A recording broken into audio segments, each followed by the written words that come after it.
Hello, this is Socially Triggered, and this video is going to be on is capitalism slavery? Now, I just recently watched a video where Actual Justice Warrior, who that's a YouTuber, had a debate with Vosh, and they discussed three topics, and one of the topics was capitalism and co-ops.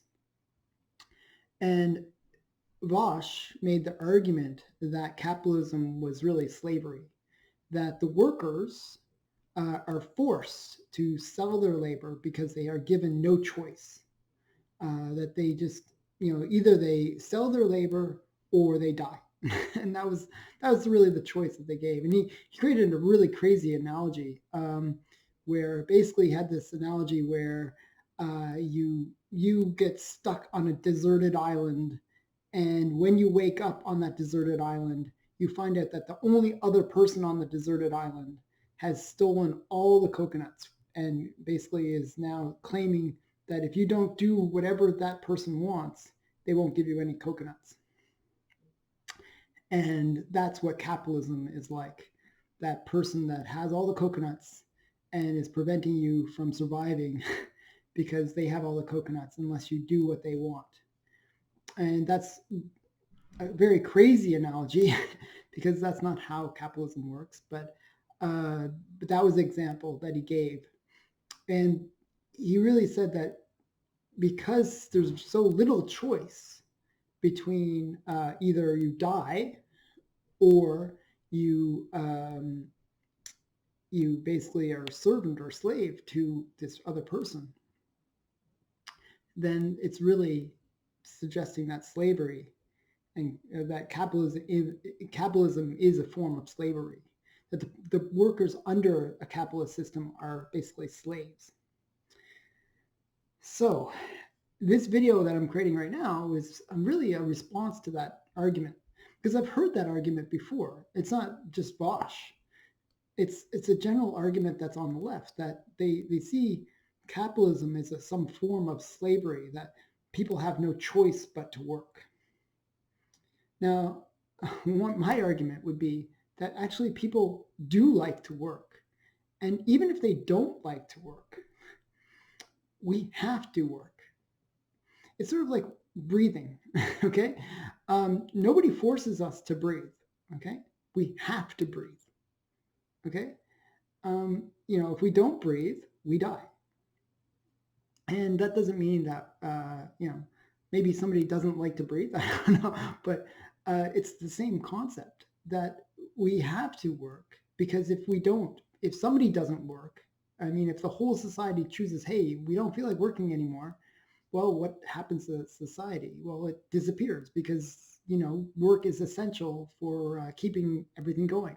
If nobody works, then there's no food, there's no utilities, there's nothing, because we need that work in order to keep things going. And this is since the dawn of time that people have to work. It's not like you can just sit around all day and have other people deliver food to you out of magic. It doesn't work that way. Somebody has to work. And it doesn't matter what society it is. If it's a capitalist one or a socialist one, it doesn't matter, because people have to work. The difference between a capitalist society and a socialist society is you have the choice. And that's a big thing. And that's why capitalism isn't slavery. But maybe socialism is slavery. Because in a capitalist system, you have the choice. You can choose not to work, or you can choose where to work. And you can basically say, okay, I either choose to work for you, or I can start my own company and you can choose to work for me. And that's the kind of cool thing about capitalism, because there's lots of opportunities that are created under a capitalist system. And people have that freedom of choice. Now, under socialist society, because the government is the organization that dictates who works and who doesn't, or what that work is that they do. Everybody has to work, actually. And they have like sort of a central planning thing. They will say, okay, you have to do this. A good example of that is in communist China.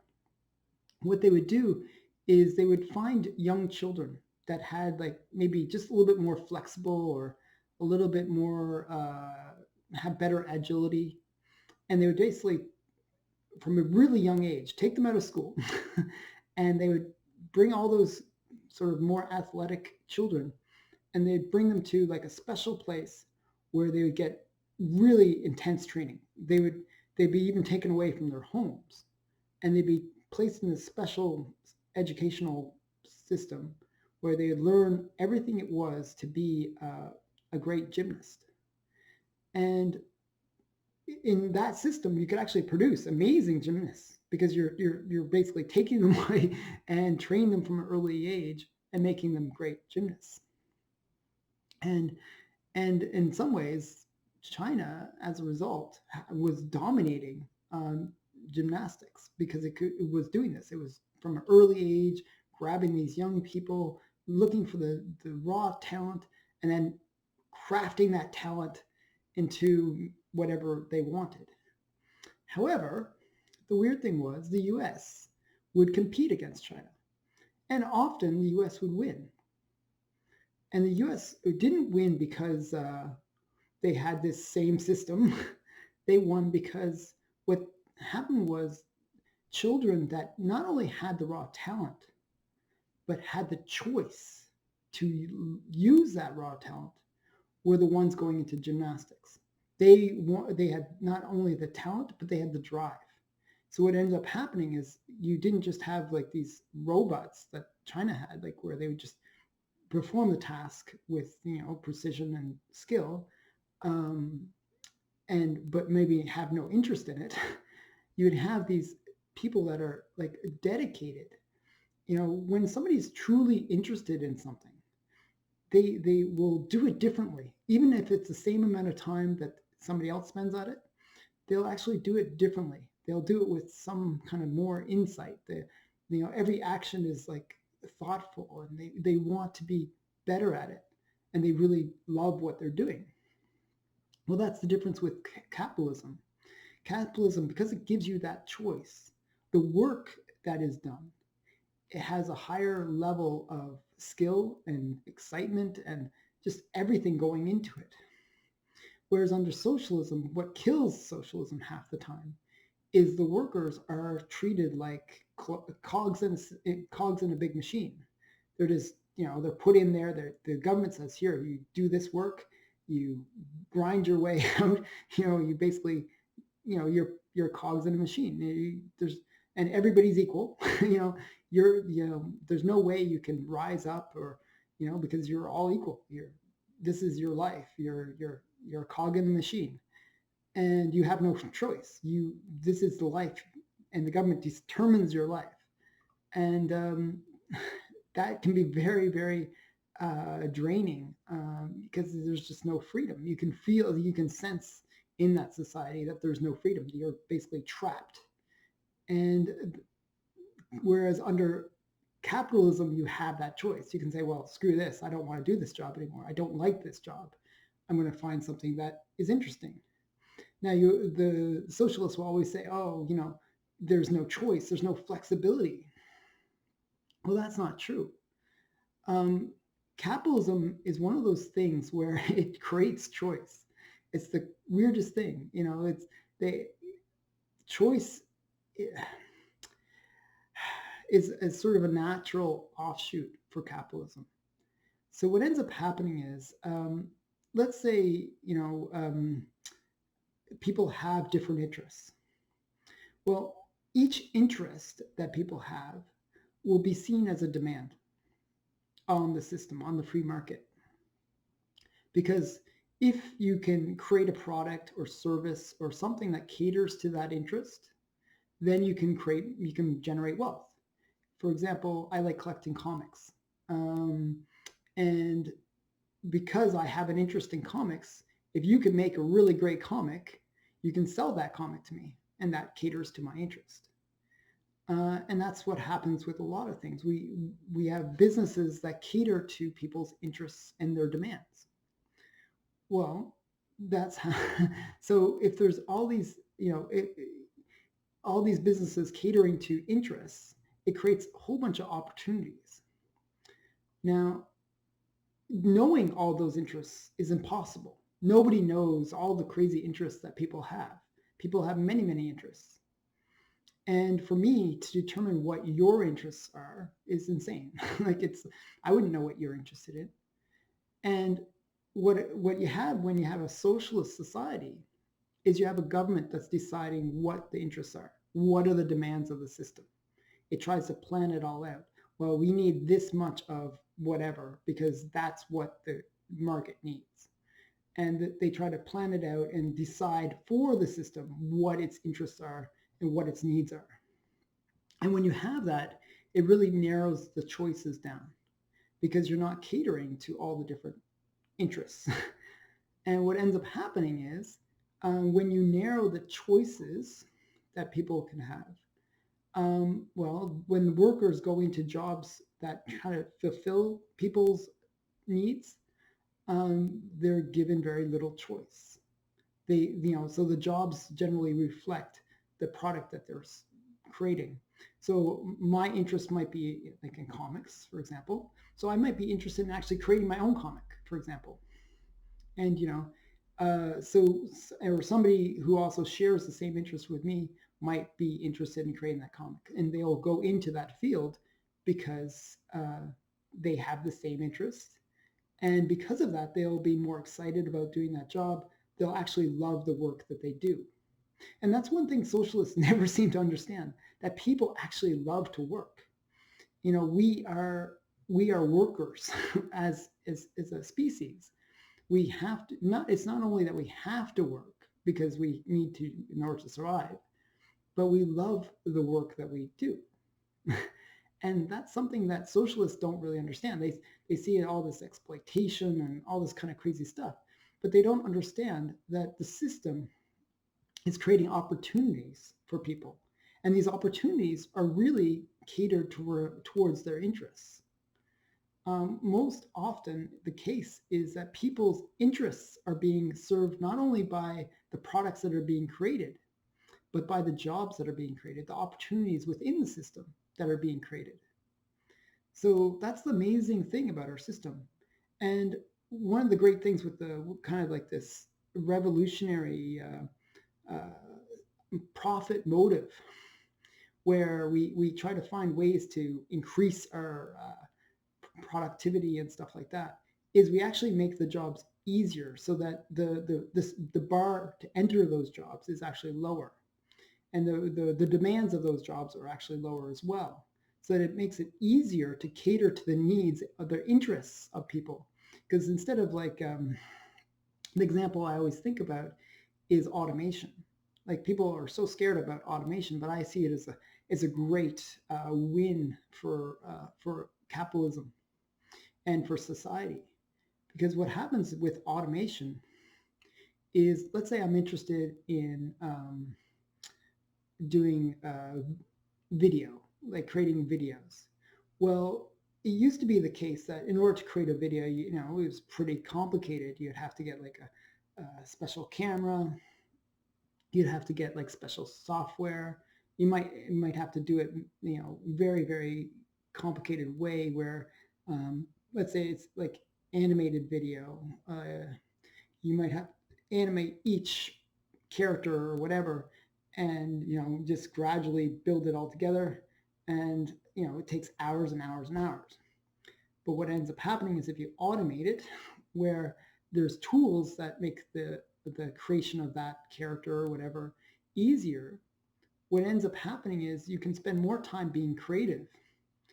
You can spend more time, developing your ideas rather than just doing the grind work of what you can automate.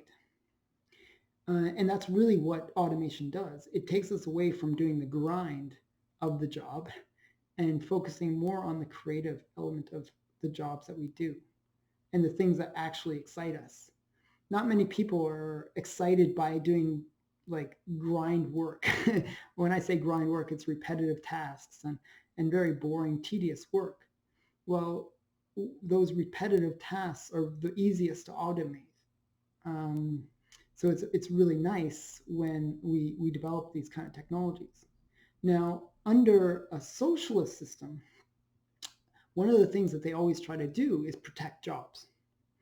And so you're going to be less likely to automate things because uh, you want to basically maintain the labor and keep those people doing the same task so that there's no innovation in terms of how to improve um, the work that people do.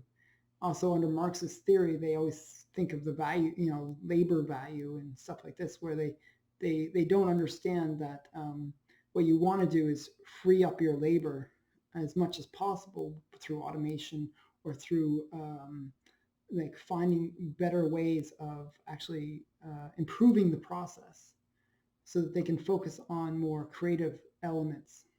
Uh, so under a socialist system, again, it's so much more like slavery. Because if you think about slavery, what did they do? They were picking cotton. It's like the most brutal work ever. Picking cotton is actually a really brutal job. Basically, the cotton grows on these kind of thorny bushes, and you're like picking at it. You're ripping your hands apart as you're picking this cotton off the thorny bush. Okay. And what ends up happening is it's just brutal work. You're bent over back, bent over picking off the cotton, and your hands are getting destroyed. Your back is getting destroyed. It's just miserable work. And that's slavery. That's the type of labor that it's just grind work. It's work that nobody really wants to do. It's work that is not enjoyable. But under capitalism, what they would say is, well, okay, we have these workers and they're not very productive. It's a very slow, tedious work where they're, spending hours just picking cotton. How can we improve the process? How can we make it so that we get more value out of our labor? And what they'll do is they'll think, okay, well, let's build a machine. It just goes through the bushes and gathers all the cotton. That way we make it easier for our workers to do more with less labor and less effort. Okay, so that's the way capitalists think. Well, the way socialists think is more like the slave taskmaster who just thinks, okay, we need more cotton, we get more slaves, like get more workers. And that's the central planning way of thinking, that you just say, okay, we need this much stuff, let's just get more workers. And it doesn't matter if the workers are interested or not, we just get more workers. And there's no choice there. There's a demand, we require this much stuff and this many workers to do it. And they have to always calculate exactly what they want. Whereas under capitalism, it just happens naturally. And there's always things that are trying to improve the system to make it easier for the workers. That's why if you look at capitalism, actually it's kind of a story of brutality. The early capitalist society was actually pretty brutal. And I say this with actually some happiness. The reason I say it with happiness is if you look at early capitalist like businesses, they were just like grind labor. It was just brutal work, and people would die. They would have children in the factories, and it was just a horrible lifestyle. But the funny thing is, it wasn't that much different than the horrible lifestyle that the serfs had on the fields and working for the lords and stuff. But the difference was still better, actually, the alternative than the alternative. That they could work in factories. They at least had the freedom. They could choose which factory they wanted to work at. And some factories were a little bit better than others. So what would end up happening is workers would be like, screw this. This is, I don't like this work. And they would work at some other factory. And factories would have this real problem where they would lose workers all the time. Workers would either die, which is really horrible, or they would just leave. They would say, this work is not for me. I want to live. I want to have a full life. And what would happen is the workers would rebel, basically. And that was a big loss to the capitalists because they'd be like, oh my goodness, we got to improve the conditions or we're going to lose workers and we're going to have these non-productive days where they're just rebelling and getting upset with us. So they had to improve the conditions. There was that pressure. And capitalists learned that, hey, one of the things that they had to do was make their workers happy. So even before there was these child labor laws, capitalists realized that hiring children to do some labor was not a good idea. And it was actually the earliest, so child labor actually was becoming less of a thing even before the child labor laws were even put into place. And it wasn't just the capitalists, but it was the employees themselves that said, hey, I'm doing better now. I'm making more money on my own. I don't need my children to go to work and suffer the same hardships that I suffer. And I want my children to get educated so that they can have a better life than I have. And so generally, what would happen is under a capitalist system, less and less child labor would be involved. Whereas under socialist system, generally the opposite happens because they always need more labor because generally they're doing things very inefficiently. They're inefficient just because of, as I said, they don't want to adapt and often they do things that where they're using workers that really don't like the work that they're doing.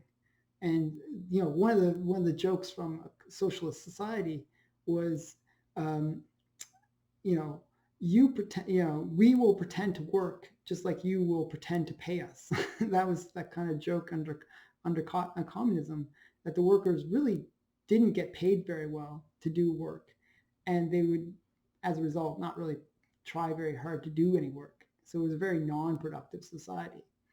Whereas under capitalism, if you work hard, you can get recognized for your hard labor, and you'll generally get compensated more for that hard work. You can move up in the business and a whole bunch of things.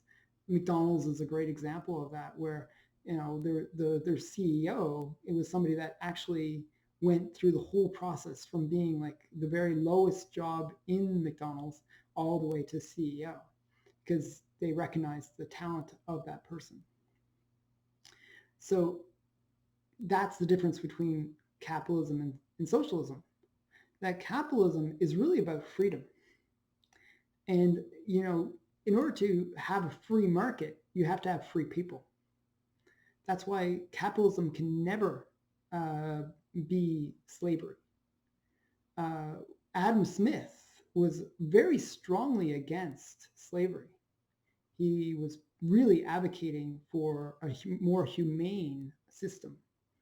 And when he created this concept of capitalism, he was really trying to create something that would free mankind rather than having something that would enslave mankind.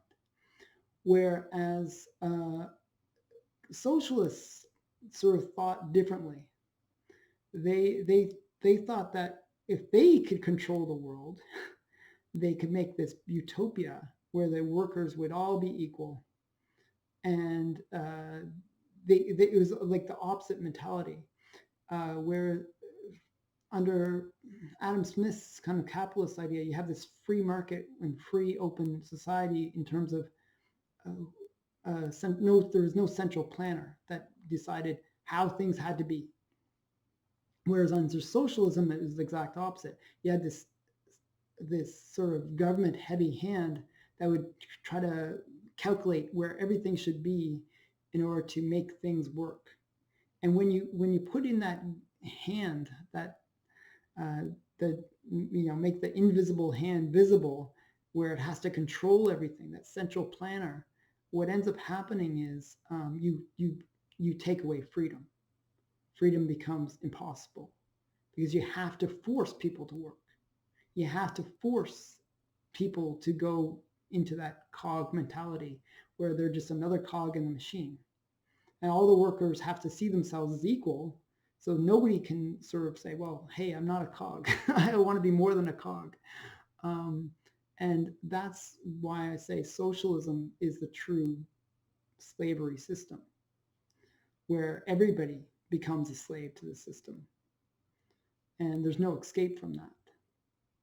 So I hope this makes the whole concept of why capitalism is not slavery clear. One other point that I like to express is really to Vosh's crazy argument of the man on the island, that you have no choice but to work.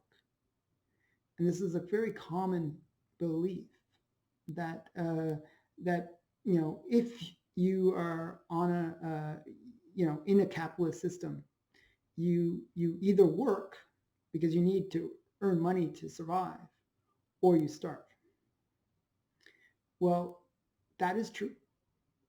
That you have to work. Everybody has to work. And but that it doesn't mean that it's slavery. So even on the example that he gave of the deserted island, you don't have to accept the coconuts. You could say, well, screw you. I'm not going to take your coconuts.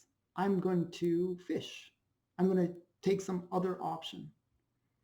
And what ends up happening is the person with the coconuts is like, well, wait, you're producing something else. you're not buying my coconuts with your labor. So what ends up happening is maybe there becomes an exchange, that the person says, okay, well, I'll give you some of my coconuts for your fish.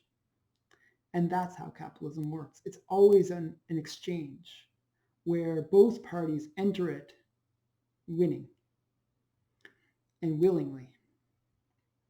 Whereas socialism is the government has all the coconuts and it determines who gets those coconuts. And you have to work for that. You don't have any choice. Either, the government controls everything. You have no private property. And that's the big thing under capitalism. You have private property. You control your own stuff. And the government can't take that stuff under capitalism. Whereas under socialism, you don't own anything. The government controls all of it, and it can take it all away from you, everything you have. And you're at the whim of that government to decide whether you get something or not.